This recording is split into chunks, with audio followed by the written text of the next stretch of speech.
Brought to you by Thomas Allgaier and Frennis. This edition highlights key LinkedIn posts on field marketing in weeks 26 and 27. Frennis supports clients with identifying target attendees for events, crafting outreach that cuts through the noise, and driving qualified registrations through strategic LinkedIn engagement. You can find more info in the description. All right, so let's just get right into it, yeah. Yeah, definitely. Because we were unpacking something today that honestly drives me crazy. We're looking at all these top field marketing trends from, conversations on LinkedIn across calendar weeks 26 and 27. Right, directly from the people actually doing the work. Exactly. And the mission for this deep dive is we want to give you, the listener, a really smart, no-fluff playbook. Because whether you are planning a massive trade show right now, or maybe just a super intimate executive dinner. Which are two totally different beasts, by the way. Oh, totally. But the thing is, either way, the old playbook is just broken, fundamentally broken. And these insights we're going to cover today, they should really shift how you measure and, honestly, how you even execute your next event. Yeah, and I think we have to start with the biggest shift, which is just how we measure success. Because, for the longest time, the vibe was basically, if the room is packed, it was a good event. Right. Good energy. Exactly. Good energy. But that kind of event optimism, it's just being violently replaced by pipeline discipline right now. Violently replaced. I like that. It is because, I was reading this post from Mayank Banka, and he pointed out that most event debriefs fail before they even start. Because teams literally just sit around and ask, so how did it go? Oh, how did it go? That is the worst question you could ask. Right, because what does that even mean? Mayank says it just invites emotional validation. Yeah. If nobody complained about the Wi-Fi and the catering was decent, everyone's like, it was amazing. Yeah, but that's not marketing. No, it's not. He says you have to ruthlessly ask, how much pipeline did this specific thing create? And were the exact right people actually in the room? Right, because if you pack a ballroom with 500 people, but literally none of them have budget authority, you didn't do marketing. You just threw a really expensive party. Which brings up what Erica Bates was saying, right? She had this hard truth for sauce leaders where she explicitly said, registrations and attendance, they are just signals. They are not revenue. Wow. Yeah. I mean, treating registrations like revenue, it's like buying a gym membership and telling your friends you've already lost 10 pounds. Yes. That is exactly it. You haven't done any work yet. You just bought the potential to do the work. But, if this is so obvious to, Erica and Mayank and all these thought leaders, why are so many B2B teams still just counting badge scans? Why are we still failing at this? Well, according to Mustafa Sinhaji, it's not really a marketing cracking problem. Marketing has the tools now. The real issue, and this is a painful one, is that sales teams just don't log their activity. Oh, man. The CRM black hole. Exactly. You can have the fanciest iPad LED scanner at the booth, but if the context of that great conversation isn't logged, it just vanishes. Which Asaf Cohen painted this incredibly visceral picture of this exact problem. Oh, the flight home post? Yes, the dreaded flight home. We have all been on this flight. You just spent $45,000 on a trade show. Everyone is physically destroyed. You're crammed in a middle seat. Drinking terrible coffee. Right. And you're sitting there, and the VP of sales is already drafting an email going, hey, out of those 500 badge scans, who was a real lead and who literally just stopped by to grab our branded socks? Yeah, and nobody knows. It's agonizing. Because like Asaf says, if you don't know the answer, you didn't do marketing. You just did logistics. Yeah. And the timing makes it worse. Harsha Raj pointed out that most go-to-market strategies just wait for the CSV. Okay, let's unpack that for a sec, waiting for the CSV. Because for a lean team, that is the ultimate bottleneck, right? Oh, completely. The event ends Thursday. On Friday, you're waiting for the organizer to send the portal link. Then you download the spreadsheet. Then you realize half the emails are personal Gmails. Half the titles are missing. So then you have to clean it. Right. You're cleaning data, matching it in Salesforce, setting up routing. By the time sales gets it, it's what, next Wednesday? And by Wednesday, that buyer is completely gone. Their attention is back on their own inbox fires. You've already lost. So if the post-show capture is basically broken by design and buyer attention decays that fast, that means you have to win before the event even starts. That is exactly the big transition we're seeing. Pre-event orchestration is becoming the main ROI lever. The booth is just like where the strategy finally shows up. It's not the strategy itself. Right, the booth is just the physical location. Exactly. Katie Ray shared this golden ratio that I absolutely love. She says 80% of your event effort needs to happen before anyone even arrives. Only 20% should be on site. Wait, 80% before? Yeah, because that pre-event window, that's when you actually fill the private dinners. That's when you book the executive meetings. So by the time the doors open, your target buyers already have their calendars totally booked. Right. Lou Mazoros was echoing this too. He says companies get the highest ROI when they build all this visibility way before the show.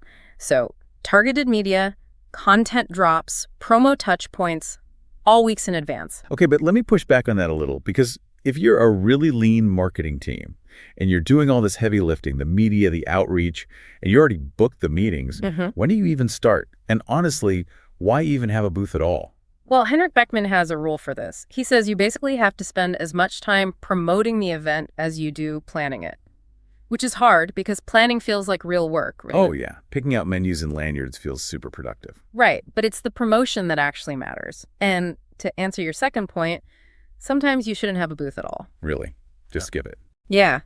Ian Canisheur made this brilliant argument. He said, look, if your exact buyer personas, like the actual human decision makers you need, are not actively walking the trade show floor, skip the 10 by 10 booth. Don't even buy it. Just save the 45 grand. Exactly. Take that money, opt for pre-booked off-site meetings, or do a targeted executive dinner near the venue. Alexander Jokic summed it up perfectly.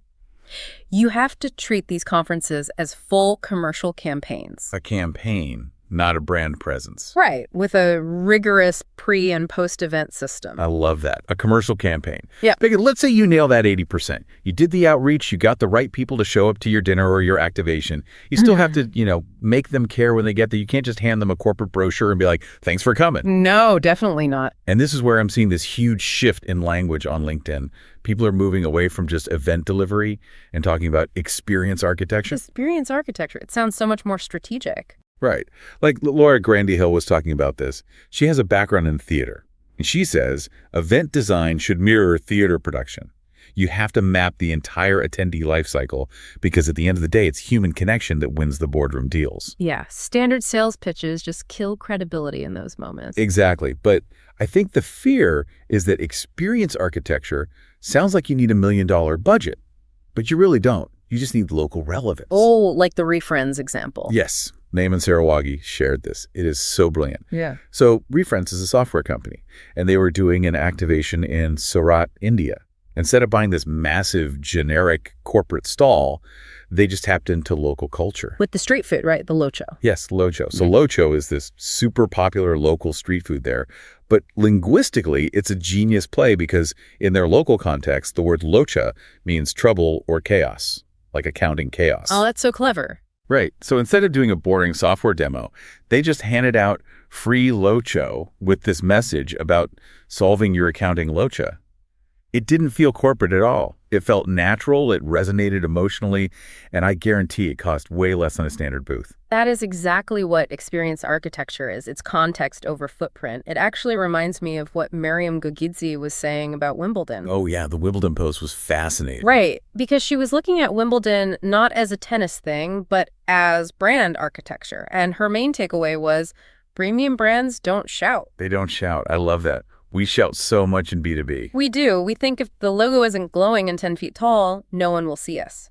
But Wimbledon uses restraint. They have strict color codes, no garish digital screens everywhere. They use scarcity to build memory. It's like B2B is finally taking a page from B2C. Exactly. MK Granados even suggested that B2B exhibitors should stop hiring standard booth builders and start bringing in outside creative directors. Like who? Like museum exhibit designers or Broadway scenic designers. Imagine having a Broadway designer build your space. You're not just unveiling a booth, you're unveiling a whole spatial concept. Okay, that sounds amazing in theory. But we have to be real for a second because the person actually listening to this right now who has to execute this, their reality is so grueling. Oh, completely unglamorous. Fabi Rocha broke this down so well. She jokes, but it's true, that field marketing is like 30% strategy, 20% logistics, and 50% just solving bizarre problems nobody else notices. Yes, like the premium swag being lost on the loading dock, or the Wi-Fi crashing during the CEO's demo. Or the badge scanner just dying while a huge Target account is standing right there. It's just silent panic all day. And then Mandy Hennechin brought up this whole other layer that's honestly kind of terrifying. Climate adaptation. Oh, wow. Like, it's not a fringe thing anymore. She says it's a mandatory part of experience architecture now. You're planning an outdoor activation. What if there's an extreme heat dome?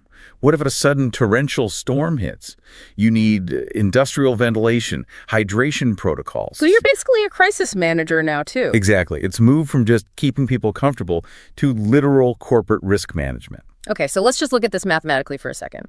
You have to design a museum-quality theatrical experience. You're managing extreme weather crises. And, oh yeah, you're supposed to be doing 80% of your commercial outreach before the show even starts. It's impossible. It's a recipe for total burnout. Which is why we have to talk about how modern, lean teams are actually surviving this. And the answer is, unsurprisingly, AI. But it's finally moving past just being a novelty. Right. No more generating weird six-fingered hands for a slide deck. Exactly. It is becoming the literal operating infrastructure. Mandy Bowman at Atlassian talked about this. She uses AI tools like Dia and RoboDev to handle event retrospectives. Oh, post-event retrospectives are a nightmare. The worst. You have all this unstructured chaos, 50 people throwing sticky notes on a wall, complaining about the coffee, mixed with, like, crucial product feedback. Right. She uses AI to just instantly synthesize all those themes into a structured report for leadership. What used to take her a full day now takes an hour. That is massive. And it's not just post-event admin, right?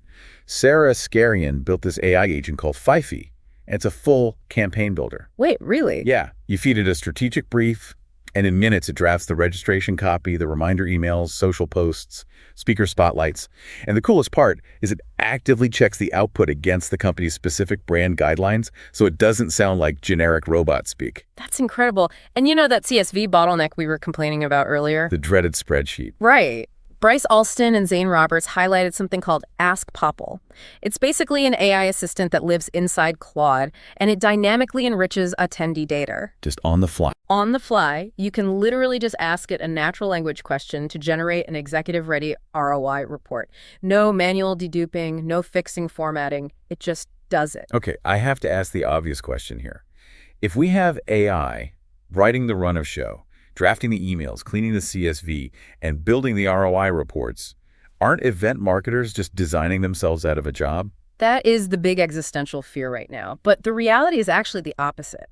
Anka Plainton-Trifen teaches teams how to use Claude skills to automate rigid workflows, like an AV Q2Q sheet. Oh, those are brutal. For anyone who doesn't know, a Q2Q sheet is like this minute-by-minute technical script for the lighting and sound guys. It takes hours of formatting. Exactly. And when AI takes that over, it doesn't replace you. It frees you up to actually breathe.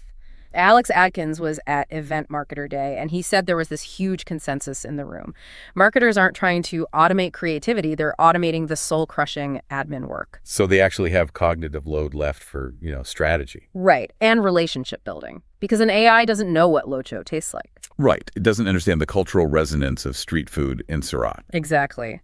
And if you need ultimate proof that humans aren't going anywhere in events, Alex Reynolds pointed out the most ironic fact. Anthropic, one of the leading AI companies in the world. Ones who make Claude. Yes.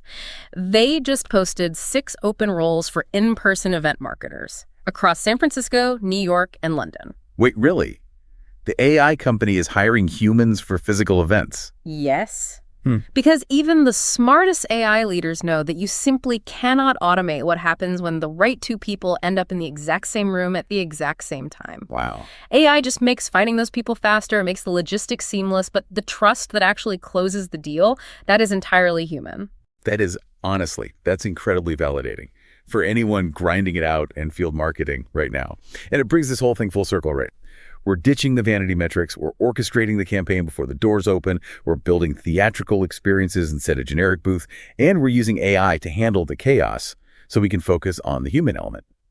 If you enjoyed this episode, new episodes drop every 2 weeks. Also check out our other editions on account-based marketing, go-to-market, channel marketing, MarTech, social selling, and AI in B2B marketing. Thank you so much for listening, and make sure you subscribe so you never miss a deep dive. And I'll just leave you with one final thought to mull over before your next campaign. If AI is going to successfully automate all the logistics, all the reporting, and all the pre-event orchestration, then the only terrain left for B2B marketers to compete on will be pure, unadulterated human psychology. So, are you ready to stop being an event planner and start being a behavioral scientist?